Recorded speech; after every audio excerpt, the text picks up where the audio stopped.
Greetings, friends. George Akron here from Renovator Ministries. Before we talk about the next discipline, I want to just offer you another word of encouragement and concern.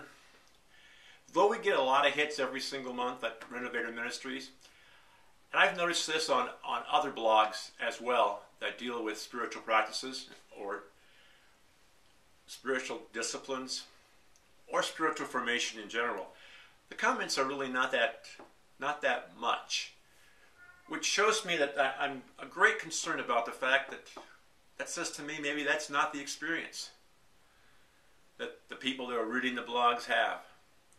I want to remind you again that Jesus is so much more concerned about our character than our comfort.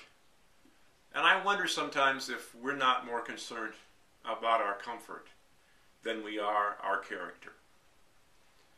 Keep that in mind as we forge ahead with the next discipline, which is a character builder as well, and that is the discipline of simplicity. Simplicity has been a spiritual discipline throughout church history. Many have chosen to practice this discipline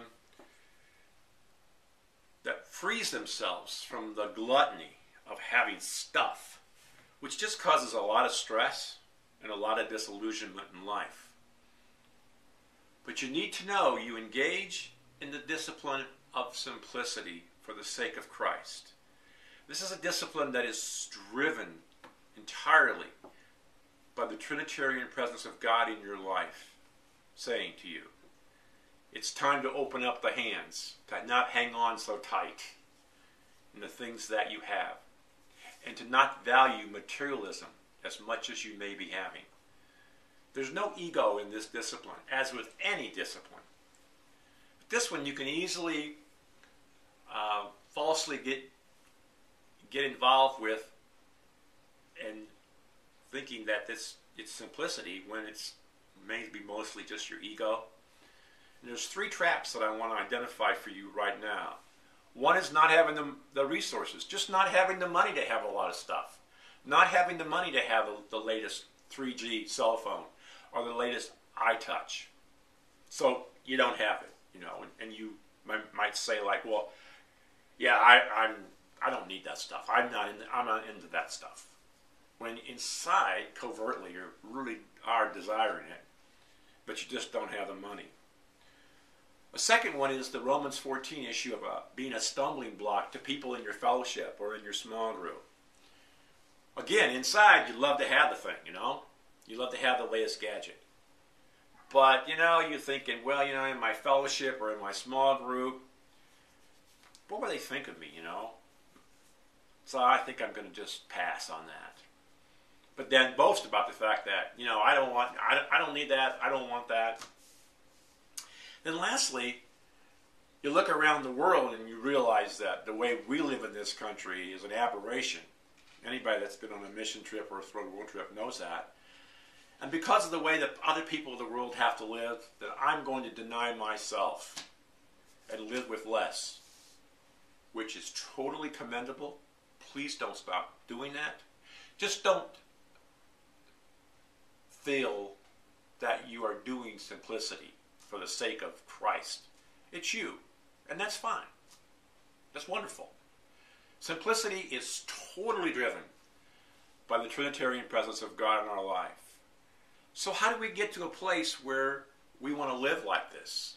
Well, we get to a place where we want to live like this by kind of engaging in some of the other disciplines, like solitude and silence. Listening to God, stilling ourselves long enough to hear the Holy Spirit and to see the Holy Spirit take his flashlight and examine our lives and then tell us, George, I think you're living a little bit like this or like this, and you need to open up your hands more. I had one board member on Renovator Ministries, I think, give a great definition of simplicity. And that is, you can have anything I own, anything I have at any time, except, of course, my wife. Do we live like that? Are we prepared to live like that? Is that what Christ is telling us how to live? That's the discipline of simplicity. Again, it's about character. It's not about comfort. And it's so hard with everything screaming at us. today to move away from that kind of a lifestyle. But through the power and the grace, once again, the grace of God, grace that needs to fuel a 747. We need so much grace to engage in the spiritual practices because it's something that we cannot do ourselves, and that's the definition of grace. The sanctification side, not the justification side, the sanctification side of definition of grace is something that empowers us to do something that we cannot do on our own.